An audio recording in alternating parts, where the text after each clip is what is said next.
친절한 시사, 시원한 통찰. 노영희의 출발 새아침.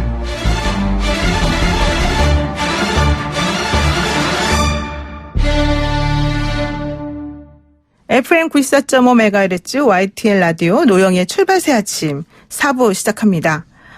요즘 회의 길게 하면 일 못한다 이런 소리 듣는다고 하던데요. 평양에서는 무려 나흘짜리 회의가 열리고 있습니다. 노동당 전원회의인데요. 대체 어떤 회의길래 이렇게 오랫동안 열리고 있는 건지, 또 어떤 부분을 주목해야 될지 전문가와 한번 짚어보도록 하겠습니다.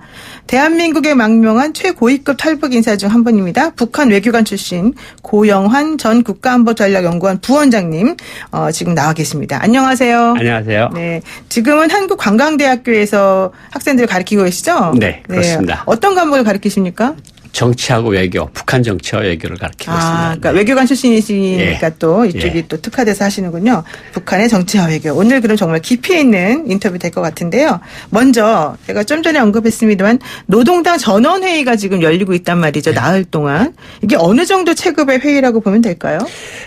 김일성 시기 1960년대에는 나흘짜리 회의가 몇 번 있었는데. 김일성 때. 예. 김정일 시대 들어오고 김정은 시대 들어와서 나흘짜리 대회는 이번이 처음입니다. 야. 이거는 2016년도에 4월 달에 7차 당대회를 했는데. 네. 7차 당대회를 나흘을 했습니다. 그러니까 이거는 비상당대회라고 보시면 될 것 같고요. 네. 회의 규모도 1000명이 넘습니다. 그러니까 당 중앙위원회 위원, 후보위원 합쳐서 한 350명이 되는데 네. 그 외에 시, 도, 당, 군당위원장들, 그다음에 책임기관 성당위원장들 상 다 참가했거든요. 네. 그러니까 거의 노동당 대회라고 보시면 될 것 같고요. 왜 이 시점에서 메모드급이 확대 전원회의를 열었는지 여기에 우리가 주시할 필요가 있을 것 같습니다. 그리고 나흘씩이나 지금 계속되는 거? 처음입니다. 이게 왜 그럽니까, 그러면? 그만큼 정세 상황 인식을 북한이 심각하게 보고 있다는 것이고요. 네. 지금 미국의 시한을 정한 게 이제 오늘 밤 11시 59분 59초까지입니다. 그렇죠. 연말까지. 예. 그래서 많은 분들이 왜 크리스마스 선물을 안 보냈냐 그랬는데 김정은이가 올해 4월 최고인민의 시정연설에서 시한을 정한 게 올해 말까지거든요. 네. 올해 말이 아직 안 끝났는데 국민들한테 아무런 설명도 안 하고 미사일 쏘기는 그렇거든요. 그러니까 이번 전원회의에서 새로운 노선을 정하고 내부 노선, 대미 노선, 대남 노선을 정하고 그다음에 설명을 국민들한테 하고 그다음에 아마 미사일을 쏘든 인공위성을 쏠 것 같습니다. 어쨌든 뭔가 쏠 것 같아요? 네. 이게 그러니까 기본적으로 김정은 입장에서는 본인이 조금 파격적으로 미국과 한번 손을 잡아봐서 경제적으로 좀 체제를 보장받으면서도 경제적으로 뭔가 도약하려고 했는데 그 시도가 본인이 원하는 만큼 이루어지지 않았다. 이렇게 좀 판단을 하는 거죠. 김정은 위원장이 아마 올해 2월 달에 하노이에서 많은 좌절을 한 것으로 알고 있습니다. 왜냐하면 이제까지 자기 마음으로 안 된 게 없거든요. 그렇군요. 그런데 미국하고 하면서 작년도 6월 12일 아주 잘 진행됐고 그리고 올해 2월 하노이로 떠나면서 내가 잘하고 오겠다. 국민들한테 이야기를 다 했어요. 제재 풀고 오겠다. 그리고 올해 4월 달에 미국이 셈법을 변하지 않으면 우리가 새로운 길을 가겠다고 했음에도 불구하고 지금 모든 것이 잘 안 되고 있거든요. 그러니까 김정은 위원장으로서는 지금 현재 상황이 굉장히 자신도 당황스럽죠. 그렇죠. 이런 당대회급이 전원회의를 한다는 거는 김정은 위원장이 뭔가 쫓기고 있다는 느낌도 있고 그리고 굉장히 이 상황 인식을 아주 어렵게 보고 있다. 이거 지금 조금 좀 뒤로 가서 복기를 해보면요. 기억을 하실 겁니다. 백두산 가서 군마 타고 달린 거. 네, 맞습니다. 그다음에 삼전지구 관광지구 오픈식을 한 거. 그다음에 당중앙 군사위원회를 해서 부대 배치 변경을 했어요. 그리고 새로운 부대들을 만들었어요. 요거는 조금 더 있으면 나올 것 같고 그다음에 이제 전원회의를 하는데 또 메모드급 당대회급 수준의 전원회의를 했다는 쭉 일정을 보면 북한이 처음에는 군대를 좀 다잡고 이번 전원회의를 통해서는 당과 국가 군대의 간부들을 다시 한번 다잡고 내일 있을 신년사에서는 주민들한테 그 내용을 설명을 하겠죠. 그런 연장선상에서 보시면 될 것 같습니다. 그러니까 미국과의 그런 공조라든가 뭔가 서로 간에 약속해서 좀 진행하려는 거를 하려고 했는데 또 본인은 그렇게 하겠다고 큰 소리를 쳤는데 이게 제대로 안 되니까 사실 조금 낯이 조금 부끄러워진 부분이 좀 있고 이러다 보니까 뭔가 새로운 돌파구를 만들어야 돼서 이걸 다 잡는 거다. 이렇게 그렇죠. 보시는 거죠? 그렇죠. 그러니까 다시 한번 말씀을 드리면 미국이 너무 손을 싹싹 빌어서 우리가 회담을 했다. 그리고 우리가 영변까지도 내주려고 그랬다. 그렇죠. 근데 미국은 전혀 해준 게 없다. 이건 뭐냐? 미제국주의 본성은 변하지 않았고 결국은 미국을 믿을 수가 없다. 그러니까 우리가 우리 길을 갈 수밖에 없다. 그렇죠. 우리가 우리 길을 가는 거는 나라의 핵 억제력을 강화하고 방위력을 강화하고 자강, 자력 부흥, 자력 번영의 길로 갈 수밖에 없다. 이것을 인민들한테 설명을 해줘야 돼요. 그렇죠. 왜냐하면 납득이 가도록 많은 분들이 아니 북한 사람들이 다 알고 있는 거 아니냐 그런데 12월 달부터 이제 말폭탄이 시작이 되는데 미국 양국 사이에 그건 조선중앙통신을 통해서만 나왔습니다. 조선중앙통신은 북한 당원들과 주민들이 못 보는 겁니다. 그냥 북한 주민들이 현재까지 알고 있는 거는 트럼프 대통령과 친분 관계가 있다면서 그리고 3번씩이나 만났는데 잘 됐는데 왜 느닷없이 미사일을 쏘는 거야. 이런 거는 안 되거든요. 그러니까 북한도 나름대로 절차가 있는 나라니까 국민들한테 왜 내가 이렇게 됐고 미국이 왜 우리한테 압박을 가하고 그래서 우리가 이런 길을 나갈 수밖에 없다는 것을 설명을 한 다음에 미사일을 쏘든 인공위성을 쏘든 해야 될 거 아닙니까? 그래서 그걸 하기 위해서 지금 이렇게 나흘이나 이런 전체회의를 열면서 하는 겁니까? 그렇죠. 근데 참 제가 특이한 거는 아까 백마 타고 백두산 올라간 것도 말씀하셨지만 이번 전체회의도 본인은 흰 옷을 딱 차려입고 다른 사람들은 검정색 어두운색 옷을 입었잖아요. 이런 것도 약간 상징적인 의미가 있는 건가요? 사실 지금 12월 달입니다. 평양은 여기보다 4, 5도가 더 춥습니다. 엄동설안입니다. 그런데 김일성이가 입었던 그 하얀 옷, 여름에 입는 옷 아닙니까? 이게 여름에 입는 옷이요? 여름에 입는 옷입니다. 추울 텐데. 그런데 이게 김일성이 옷이 하얀 옷을 많이 입고 당대회를 했거든요. 그리고 그 회의를 연설하는 단상에 당마크가 달려있고 그 회의탁이 김일성이 쓰던 탁하고 똑같습니다. 그 뿔테 안경도 그렇고 서서 말하는 제스처도 그렇고 백두산에 가서 군마 탄 것도 그렇고 할아버지 모양을 그대로 따라서 하는 거예요. 그러니까 북한 왜 이런 일을 자꾸 하는가 하면 아직도 북한 주민 대다수가 김일성에 대해서 좋은 추억을 가지고 있어요. 북한 주민들이 김정일 들어와서 잘 안 됐지만 김일성 때는 잘 먹고 잘 살았다. 그렇게 생각합니다. 이런 이미지를 계속해서 하면서 어떤 이미지를 주는가 하면 김일성 주석이 환생을 하셔서 김정은으로 환생을 하셔서 우리 인민들을 이끌고 계신다. 이런 이미지거든요. 그러니까 김정은 위원장은 그 국민들이 주민들이 좋아하는 그리고 어떤 환상을 가지고 있는 김일성을 따라하기. 그 이미지를 자기에게 자꾸 대입시켜가지고 나를 조금 김일성처럼 생각해라. 그리고 우리는 그때처럼 잘 될 것이다. 이렇게 지금 주민들에게 뭔가 메시지를 나는 던지네요. 김일성이 아바타고 나는 김일성보다 더 잘할 수도 있다. 아바타까지. 그렇군요. 자, 그래서 지난번에 이제 말씀하신 것처럼 할아버지 따라하기가 성공하고 있습니까? 그 북한 주민들 속에서 김정은 모습을 보면 많은 사람들이 감동을 하고 있는 사람들이 있어요. 아직도. 감동. 할아버지 때 그 모습이 너무 똑같으니까 진짜 환생하셔서. 외모도 비슷한 것 같아요. 외모도 진짜. 비슷하게 만들었어요. 원래 2010년 10월 10일 날 데뷔를 할 때는 저런 모습이 아니고 정말 28살 난 청년이 모습이었거든요. 그런데 지금은 김일성의 모습, 한 40대의 김일성의 모습하고 너무 같아요. 안경도 그렇고 제스처도 그렇고 탁자 쥐는 것도 그렇고 사람들이 저 모습을 보면서 우리 수령님 정말 환생하셨네. 이런 생각을 하시는 거예요. 이미지 메이크업도 엄청 잘하네요. 그렇죠. 자, 그런데 지금 이제 그렇게 외모적으로는 그렇게 했고 노동당 전체에는 어쨌든 나흘 정도 열리고 있고 그러면 뭔가 좀 나온 게 있어요. 얘기가. 그러니까 이제 사실은 김일성이 김정은도 처음에 들어와서는 처음에 보고를 하고 아니면 마지막에 결론을 내리는 한 번만 했거든요. 근데 어제까지 공개된 거 보면 3일 연설을 합니다. 연설을요? 연설을 3번씩이나 했고 어제까지도 끝났다는 소리를 안 해요. 그러면 오늘까지 하고 아마 제 생각에는 오늘 밤 12시에 김일성, 김정은 입상 앞에 가서 전체 간부들 인사를 시키고 네. 그 간부들을 데리고 내일 아침에 그 간부들 앞에서 신년사를 할 가능성이 충분히 높다. 그러니까 당대는 나흘로 보면 되는 건데 여기에 이제 공세적 전략이든가 나라의 방위력이든가 이런 말들이 계속해서 반복해서 나오고 있거든요. 공세적 전략이요? 네, 공세적 전략. 네. 그리고 나라의 자주권을 지키기 위한 공세적 전략을 가속화한다. 나라의 국방력 건설을 가속화한다. 이런 말들이 계속해서 나오고 있거든요. 네네. 이거는 뭘 의미하는가 하면 1월 1일부터 자기 국민들한테 내가 정말 잘해보려고 그랬다.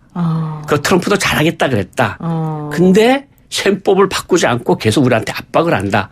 우리가 가만히 있을 수가 있느냐. 그렇죠. 우리는 수령님이 따라준 길을 따라서 계속 갈 길밖에 없다. 그건 우리 길이다. 우리는 우리 핵 억제력과 어쨌든 전략적 지위라는 건 이건 ICBM 미사일을 이야기하는 겁니다. 네. 전략적 지위를 이용을 해서 우리 자주권을 확실히 지키고 그다음에 이제 내가 인민들한테 살 길을 열어주겠다. 이런 이야기를 하고 싶어 하는 거고요. 그다음에 두 번째로 하고 싶은 이야기가 이제 자력갱생이라는 이야기가 많이 나오는데 네, 그렇죠. 김일성 시기에는 자력갱생인데 김정은 시대가 되어서 들어와서 이 말이 조금 바뀝니다. 자력 자강, 자력 부흥, 자력 번영. 아마 김정은의 내년 신년사 1월 1일 신년사에서 가장 많이 나올 게 미국에 대한 메시지, 한국에 대한 메시지지만 내부 메시지는 백두의 칼바람 정신을 이어받아서 자기 군마 타고 달렸잖아요. 백두혈통이니까. 백두혈통이니까. 네. 그걸 해서 자력 번영, 자력 부흥을 해서 네. 우리 힘으로 밀고 나가자. 우리가 언제 남의 신세 진 적이 있느냐. 할아버지 때도 그랬고 아버지 때도 그랬다. 우리는 강하다. 우리는 강하다. 여전히 우리를 아무도 건드리지 못한다. 우리는 우리 길을 갈 것이다. 이걸 선언할 것으로 보입니다. 그렇군요. 그래야지 또 이제 주민들이 믿고 좀 따르고 네. 뭔가 구심점을 형성하니까 네. 이게 좀 같이 움직일 거다 이런 네. 건데 그럼 결국에는 외부 세력의 도움을 청해봤으나 실패했다고 속으로 생각을 하고 네. 그리고 이제는 경제나 이런 쪽으로 우리가 스스로 좀 나아갈 길을 찾겠다. 네. 이런 식으로 지금 해석이 되네요. 그렇죠. 자기 힘으로 걸어 나가겠다는 건데. 근데 문제는 이게 네. 가능합니까? 북한이 김정은의 올해 행동 반경을 보면요. 네. 군사 부분에 한 24회, 경제 부분에 한 24회 현지 지도를 했어요. 네. 24회 경제 부문도 어디에 집중되어 있는가 하면요. 백두산 삼지연 관광지구, 양덕 온천 관광지구. 관광 산업을 하겠다는 거예요? 원산 금강산 관광지구. 여기에 80% 이상이 집중되어 있어요. 이건 뭐냐면 네. 관광이 제재에 안 걸립니다. 유엔의 제재. 예, 유엔과 미국의 제재에 안 걸린 유일한 부분이 관광입니다. 그런데 시진핑 주석이 올해 6월 달에 평양 갔댔잖아요. 그렇죠. 시진핑 주석이 확언한 거는 한 가지가 있다고 합니다. 내가 관광 산업은 밀어주겠다. 그러니까 관광객이 들어와서 다니면 네. 똘쿠는 돈이 엄청나거든요. 그렇죠. 그래서 백두산, 금강산, 양덕을 집중해서 건설을 한 거예요. 근데 여기 무슨 문제가 있는가 하면 관광 가면 사람들이 산만 보고 옵니까? 맛있는 걸 먹고. 그렇죠. 음식을 저녁에 먹어야죠. 술도 한잔 하고. 예. 좀 놀아야 되는데 말 그대로. 네. 이게 불가능해요. 북한에서는. 북한이 안 되죠. 북한은 안 돼요. 그냥 좋은 산 보고 그냥 백반 한 그릇 먹고 오면 되는 거예요. 집에 빨리 들어가야 돼요. 숙소에. 빨리 또 숙소에 들어가야 돼요. 왜냐하면 8시 이후에 내보내질 않아요. 그러니까요. 이게 첫 번째 문제죠. 그럼 관광을 못하는 거나 마찬가지예요. 우리 입장에서는. 그렇죠. 그리고 두 번째 문제는 뭐냐면 거기까지 관광객들을 운반해야 되는데 철도 도로가 안 좋아요. 그렇죠. 양도까지 들어가는 건 그냥 버스 타고 그냥 털털거리면 한 4시간 들어가야 되거든요. 사람들이 힘들죠. 정말 하반신이 아파서 엉덩이가 아파서 네. 못 들어갈 정도거든요. 이런 것들을 지금 우리가 해주겠다는 건데 네. 그걸 이제 북한이 우리하고 또 상대를 안 하겠다고 하고 있어요. 그러니까 철도나 인프라가 돼야 되고 그렇죠. 관광도 자유세계의 관광식으로 바꾸지 않으면 이게 발전할 수가 없어요. 그러니까 지난번에 중국하고 러시아가 네. 대북 제재 완화를 유엔 안보리 요청하면서 남북 철도 얘기를 한 게 그런 거군요. 그렇죠. 철도 도로 이 얘기를 한 게 바로 그런 뜻입니다. 노동자들도 또 그쪽에 계속 남게 해달라 이런 얘기도 하고. 그러니까 푸틴을 가서 만났어요. 네. 올해 러시아 블라디보스톡에 가서 만났는데 푸틴 대통령을. 그때도 김정은 위원장이 부탁한 것이 우리 기술자들 2만 명 있는 거 좀 연말까지 보내지 말고 있게 해달라. 그런데 푸틴 대통령이 답변을 안 했다 그래요.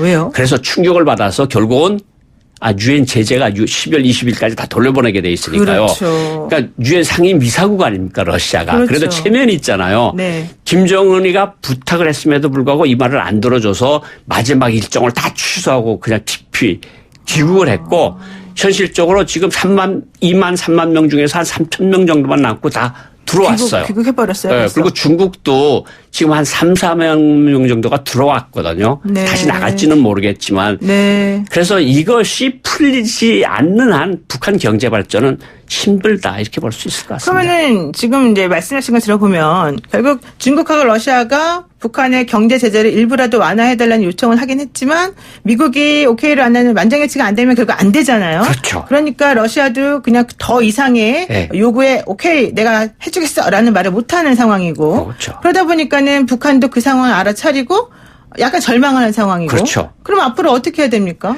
그러니까 이제 중국을 믿을 만한 건데 중국을 이제 뒷배로 생각을 하고 있는 건데 중국하고도 약간 좀 문제가 있어요. 어떤 문제가 있어요?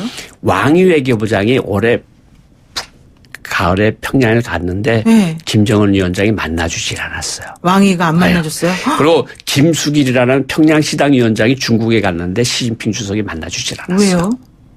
그게 문제죠. 그리고 중국인민해방군 총정치주임이라는 걸 북한 말하면 총정치국장. 왜 황병서 같이 큰 별 하나 달았던 그 사람이 왔을 때도 김정은이가 만나주질 않았어요. 또 한 가지 12월 2일 날 현성월 단장이 지휘하는 모란봉 극단이 베이징에서 공연을 하게끔 대관까지 다 했다가 취소됐어요. 왜요? 중국이 미국의 눈치를 보지 않을까요? 왜냐하면 5천억 달러에 대해서 세금을 매기겠다고 그러고 미국 중이 지금 무역 전쟁을 하고 있잖아요. 그렇죠. 그러니까 미국 입장은 뭐냐면 우리하고 장사할래 아니면 북한하고 장사할 거 이거거든요. 그러니까 중국은 북한을 어느 정도 도와주고 싶어요. 왜냐하면 그렇죠. 북한이 무너지면 북중 국경이 소란해지잖아요. 네네. 도와주고 싶은데 핵무기는 또 싫은 거예요. 중국도 북한의 핵무기는 싫은 거고 중국 전문가들을 제가 매년 만나보는데 핵무기는 안 된다는 거거든요. 중국 전문가들 이야기가. 또 한 가지는 미국하고 버텨서 어느 정도 카드를 쓸 수는 있지만 리미트를 넘어서면 미국이 좋아 그러면 우리 세금 다시 올릴게. 이러면 중국 경제가 6% 이하의 성장률로 떨어지면 중국 그렇죠. 경제가 흔들리는 거거든요. 그렇죠. 홍콩 문제 있죠. 신장 위구르 문제 있죠. 타이완 문제 있죠. 북한 문제 있는데 이 복잡해 죽겠는데 북한까지 막 핵무기 쏘아대고 이러면 또 굉장히 골치 아프거든요. 그렇죠. 그러니까 중국도 믿을 만한 상대가 아니기 때문에 북중 관계가 약간 이상합니다. 그러면은요, 이제 뭐 다 좀 마무리할 시간이 됐는데 신년사에서 아까 말씀하신 게 김정은 신년사가 중요하다 그랬는데 신년사에서 그럼 그 비핵화 문제를 좀 언급을 하면서 앞으로는 그거를 조금 조절하겠다 이런 얘기가 나올까요? 4월 전원회의에서 지난해 4월 전원회의에서 핵과 미사일 실험을 중단한다. 풍계리를 폐기한다. 기억나시죠? 경제 총력 기울인다. 요거를 뒤집을 가능성이 있습니다. 미국이 셈법을 바꾸지 않는 한 우리 길을 갈 것이다. 그리고 우리는 핵과 미사일 실험 그 약속을 폐기하고 이 길을 갈 것이다. 이게 가장 큰 메시지가 미국에 나올 것 같고요. 그다음에 이제 내부적으로는 우리가 우리 길을 힘을 믿고 지도자를 믿고 지도자는 인민을 믿고 우리 길을 씩씩하게 걸어 나가자. 그러고 나서 1월 8일 김정은 생일부터 2월 16일 김정일 위원장 생일까지 국방위원장 생일까지 그 사이에 인공위성을 쏘던 ICBM을 쏘던 하겠죠. 그 사이에. 그러니까 일단 비핵화를 버릴 수는 없으니까 그걸 최대한 잘 이용해서 뭔가를 해보겠다 이런 취지입니다. 네, 고맙습니다. 오늘 말씀 여기까지 드릴게요. 고맙습니다. 감사합니다. 지금까지 고영환 전 국가안보전략연구원 부원장과 함께했습니다.